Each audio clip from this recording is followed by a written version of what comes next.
Hello guys, welcome to the channel. तो इस video में हमारा टॉपिक है इंक्रेटिन इफ़ेक्ट। इंक्रेटिन इफ़ेक्ट जानने से पहले हम जान लेते हैं इंक्रेटिन क्या है। इंक्रेटिन होते हैं कुछ हार्मोन्स। इंक्रेटिन होते हैं hormones, those are secreted from the GIT. GIT से सिक्रेट होता है और वो काम कहाँ करते हैं? पैनक्रियास पे। पैनक्रियास पे काम करने के बाद इंसुलिन सिक्रेशन करता है। पैनक्रियास में इंक्रेटिन्स एक्ट करता है। एक्ट करने के बाद वहाँ से इंसुलिन सिक्रेट करता है। अभी ये इंक्रेटिन है, देखो इंक्रेटिन नाम में ही इंसुलिन है। इंसुलिन सिक्रेटिन मतलब सिक्रेशन, ठीक है। क्रेटिन्स मतलब इंसुलिन, इंसुलिन है, और क्रेटिन्स मतलब सिक्रेशन करता है। सिक्रेशन मतलब ऐसा हार्मोन जो कि जीआईटी से सिक्रेट होता है और वो इंसुलिन सिक्रेशन करवाता है पैनक्रियास में एक्ट करने के बाद, ठीक है।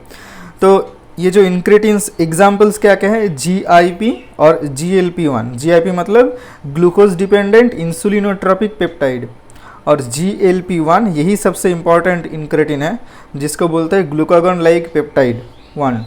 ग्लूकागॉन लाइक पेप्टाइड 1, ठीक है। ये दोनों कहाँ पे काम करते हैं? पैनक्रियास पे काम करते हैं और इंसुलिन सिक्रेशन करते हैं। अच्छा, इसका सोर्स है न्यूरोएंडोक्राइन सेल्स ऑफ जीआईटी, जो एल सेल्स होते हैं, मतलब जीआईटी से ही सिक्रेट होगा। तो जीआईटी के स्पेसिफिकली जो एल सेल्स होते हैं, न्यूरोएंडोक्राइन सेल्स, वहाँ से सिक्रेट होते हैं। अच्छा, अभी इसका इम्पोर्टेंस जान लेते हैं कि जब ग्लूकोज को हम इंट्रावेनसली दे सकते हैं और हम उसे ओरली भी ले सकते हैं। बोल रहे हैं यहाँ पे जब ग्लूकोज ओरली लेते हैं तब इंसुलिन सिक्रेशन इज ज़्यादा होता है as compare to intravenous injection of glucose, ठीक है। When glucose taken orally then the insulin secretion is more as compare to the IV injected glucose. मतलब आईवी इंजेक्शन किया, मान लो 10 मॉलिक्यूल्स ऑफ ग्लूकोज को आईवी दिया तो 10 मॉलिक्यूल्स ऑफ ग्लूकोज अगर आईवी देंगे, अगर इंसुलिन सिक्रेशन अगर 10 मॉलिक्यूल होगा, 10 मॉलिक्यूल इंसुलिन होगा, तो अगर इसे यही सेम चीज़ को 10 मॉलिक्यूल ऑफ ग्लूकोज को अगर ओरली देते हैं तो उसका सिक्रेशन मोर देन 10 इंसुलिन होगा, ठीक है। 10 मॉलिक्यूल ऑफ इंसुलिन होगा। तो यही बोल रहे, ये कैसे होता है? देखो, जब हम आईवी रूट में ग्लूकोज लेते हैं, जब ग्लूकोज को आईवी इंजेक्ट किया जाता है तब ब्लड में ग्लूकोज आता है।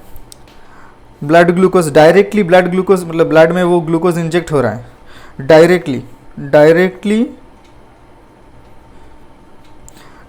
ब्लड ग्लूकोज इंक्रीज होता है ना। लेकिन अगर ओरली देते हैं, मतलब हम एज ए कार्बोहाइड्रेट लेते हैं उसे, ग्लूकोज भी एज ग्लूकोज भी ले सकते हैं। तो ग्लूकोज का जब हम ओरली लेते हैं तो वो ग्लूकोज जीआईटी के इंटेस्टिन में जाकर के इंटेस्टिन के कुछ सेल्स को स्टिमुलेट करते हैं इंक्रेटिन्स रिलीज करने में before increasing the blood glucose level. मतलब वो ग्लूकोज अगर ब्लड में जाने से पहले ही इंटेस्टिन में आता है, क्योंकि वहाँ से ये एब्जॉर्व होगा, तो इंटेस्टिन के कुछ सेल्स को वो स्टिमुलेट करता है इंक्रेटिन रिलीज करने में। तो वही इंक्रेटिन क्या करेगा? वही स्टिमुलेट करेगा वो जाकर के पैनक्रियाज में जाकर स्टिमुलेट करने के बाद वो इंसुलिन सिक्रेशन करेगा। देखो, इंक्रेटिन एक इंसुलिन सिक्रेट कर रहा है इंक्रेटिन की वजह से, प्लस ब्लड ग्लूकोज के वजह से भी इंसुलिन रिलीज हो रहा है।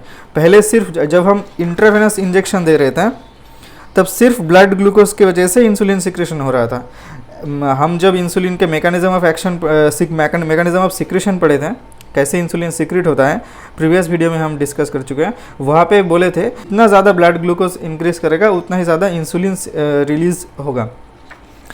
और अभी यहाँ पे सिर्फ ब्लड ग्लूकोज नहीं, जब ओरली ले रहे हैं तब ब्लड ग्लूकोज के वजह से भी इंसुलिन सिक्रेट हो रहा है और इंक्रेटिन्स के वजह से भी इंसुलिन सिक्रेट हो रहा है। तो इसके वजह से प्लस करके more and more insulin release हो रहा है एज़ कम्पेयर टू हमारा आईवी रूट। वहाँ पे सिर्फ ब्लड ग्लूकोज की वजह से इंसुलिन सिक्रेशन हो रहा था। और इसे ही बोलते हैं, ये जो इंसुलिन सिक्रेशन का इंक्रीज होना, इसे ही बोलते हैं इंक्रेटिन इफेक्ट। तो ये इंपॉर्टेंट क्यों है? इंक्रेटिन इफेक्ट इंक्रीज करने लिए, इंक्रीज अगर करेगा तो इससे हमारा लाभ क्या होगा? लाभ ये होगा, जो डायबिटीज़ मेलाइटिस के पेशेंट हैं वहाँ पे या तो डिक्रीज इंसुलिन रहता है,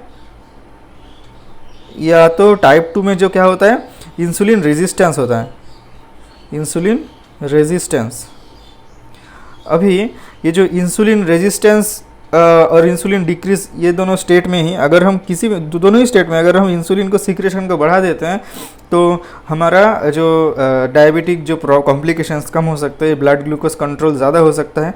तो इस वजह से इसका जो ग्लूकागॉन लाइक पेप्टाइड 1 जो इंक्रेटिन्स के एनालॉग्स यूज़ किया जाता है, जैसे लीराग्लूटा, वो हम फार्माकोलॉजी जब पढ़ेंगे तब देखेंगे, जैसे लीराग्लूटाइड हो गया, मतलब ऐसे प्रामलिनिटाइड, ऐसे ये सब एक्सेनाटाइड, लीराग्लूटाइड, ये सब यूज़ किया जाता है। और DPP4 इन्हिबिटर जैसे कुछ एंजाइम इन्हिबिटर यूज़ किया जाता है। DPP क्या है? DPP ये एक डाइपेप्टिडाइल पेप्टिडेज, डाइपेप्टिडाइल पेप्टिडेज ये एंजाइम का नाम है। ये क्या करता है? जो GLP-1 जो है एंजाइम, जो एंजाइम मतलब इंक्रेटिन्स ग्लूकागॉन लाइक पेप्टाइड 1, इसको डिग्रेड करता है। अगर इसका इन्हिबिटर अगर यूज़ करते हैं तो इसका डिग्रेडेशन कम होगा, तो GLP का कॉन्सेंट्रेशन ज़्यादा रहेगा और ज़्यादा करके इंसुलिन रिलीज़ करेगा। तो यही था इंसुलिन नहीं, इंक्रेटिन इफेक्ट और इसका इम्पोर्टेंस। मिलते हैं नेक्स्ट वीडियो में। Till then good bye.